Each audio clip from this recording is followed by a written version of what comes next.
Once upon a time, there was a prince, and he lived in a fey domain called Sanctuary. It was a world of his queen mother's creation, where refugees of war could be saved, healed, and given a new life. The young prince, you see, was the first natural-born child of Sanctuary, and was seen as a beacon of hope, that life could do more than just be preserved here, but also created. That is, until the darkness came, a twisted dryad, and her disciples.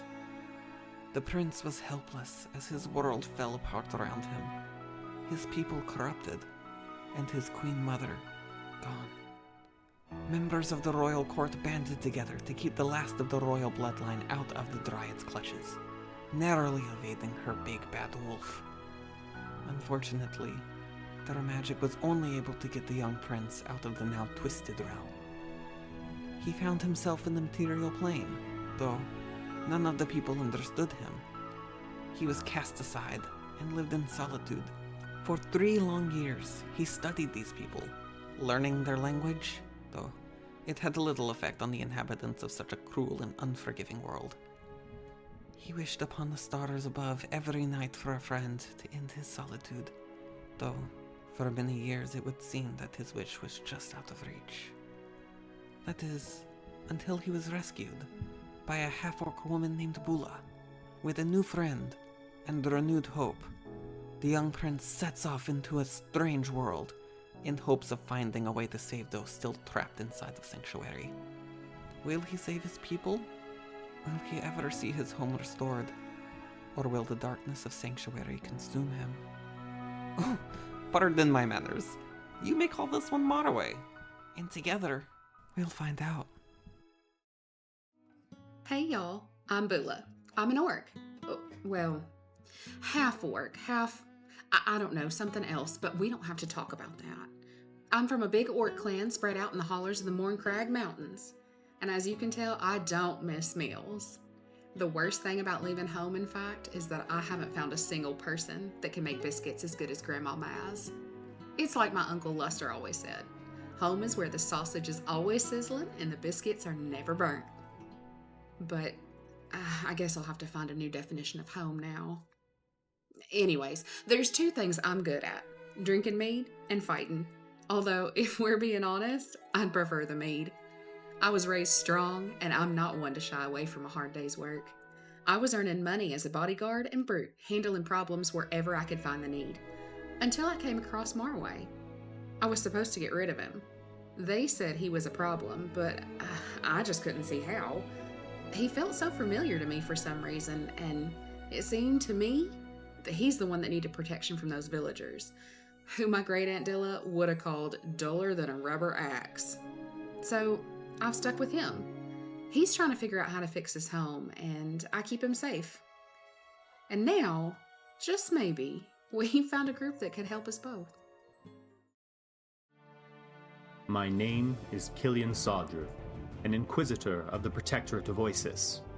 I followed in the footsteps of my brother, father, and generations of Sodrers before me, spanning back centuries to the heroes of Corden, whose heroism was paramount in the breaking of the Dionic era curse that consumed Cordia. For generations, my family purged the cursed lands of Cordia from creatures most foul, our family's sole purpose being to aid the people. But as generations passed, the Sodrers were subject to rumors that dark magics tainted our bloodline, when nothing could be further from the truth. I've trained my entire life under the tutelage of my father Redford and the Protectorate of Oasis. The Protectorate are defenders of the people, and the first line of defense against Dion's dark forces. One tragic night, my home was attacked by demons, and my mother Vanya was slain. My father grew paranoid, insisting the attack on our family was coordinated, an attack made by those within the Protectorate itself. I didn't believe him, but on my journeys throughout the Middle Continent, I've come to witness firsthand that his conspiracy was true. I seek to honor my family name and restore the true standard of the Protectorate of Oasis. The demon that slayed my mother will feel my retribution, and I, Killian Sodrew, will be the one to purge the rumors of my family. The Sodrers will once again be hailed as heroes, as my ancestors were centuries ago. Feeling cozy there, darling? Good. I do love a captive audience. We haven't been properly introduced, have we? Seraphina Blackthorn. Oh, a look of recognition. Very good. Yes, that Blackthorn. I'm sure you've heard it all before because my family never stops reminding people. You know, all that talk of how our bloodline is woven with the purest of arcane powers. It's all very grand and frankly, very exhausting. But you want to know my naughty little secret? Yes, I am a natural blonde. That's beside the point. I met my real secret, my actual secret. I'm not quite like the rest of my perfect, powerful family. I spent years at Luminara Collegium, drowning in dusty tomes, whispering incantations until my throat ached, clawing at magic that should have been mine by birthright, and yet nothing. Just silence, disappointment, and those pitiful glances from my family. So I did what any girl would do. I had to get a bit creative in acquiring my magic.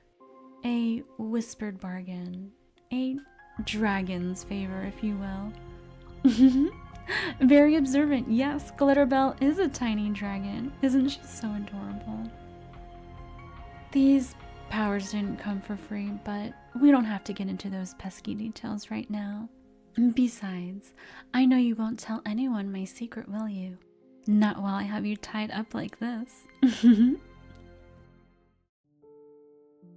Greetings and salutations, my pretty readers. My name is Ados Nawat, a sorcerer and son of the drow leader of Pravos, a province under the Oran Empire. However, I do ask that you please don't spread that information around. You see, I've run far away from home. After my elder brother, a vicious man and the next in line for the Pravosian throne, was killed in combat, it was I who was to take up my cruel father's crown. But rather than take on that tyrannical responsibility, I instead fled with the help of my dearest confidant from university, Seraphina, who I believe you've already met. Rudderless and without a home, I decided to follow her on her mysterious quest to find the strangest people in the world. Lo and behold, we found them, and I've been traveling with them ever since.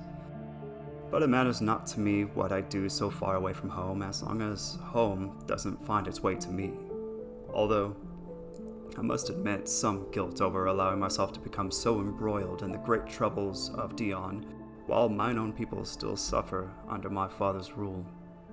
I suppose I'm in danger of having a heart after all. Nothing a bottle of fine wine won't fix. My name is Zata Stormmane, a proud lineal of the Redmane tribe. The eastern continent is my home, a vast savanna where the Redmane tribe have lived for hundreds of years. A nomadic people sifting through the steep sandy dunes and pelted by the unforgiving sun. All in an effort to prove our strength and devotion to the goddess of pride, glory, and vengeance, Ere. My mother Zagra, the shaman of the village, taught me the values of Ere and how to earn my right to be a proud cleric of the Redmane tribe. But I am unlike my people. My people would not understand the complexities of my desires. But if I grow stronger, develop my abilities, and heighten my senses, then no one in my tribe would oppose what I am. The world beyond the savannah could hold the answers to the strength that I seek. After a few short months, I crossed the ocean, arriving at the middle continent, and I have learned something about myself. I am not one for boats or the open sea life. Life on the middle continent is strange. The people build stone boxes to keep themselves in one place, never moving, never learning to survive, to push themselves. But food and water here are abundant, when back home every day was a challenge to survive. Life here is calming. It is easy to get lost in the prosperity of this place, but I must stay focused on what I came here to do. Adjusting to living in the middle continent has been difficult. In this place, the goddess Ere is what they call an unwelcome one, not an openly worshipped goddess.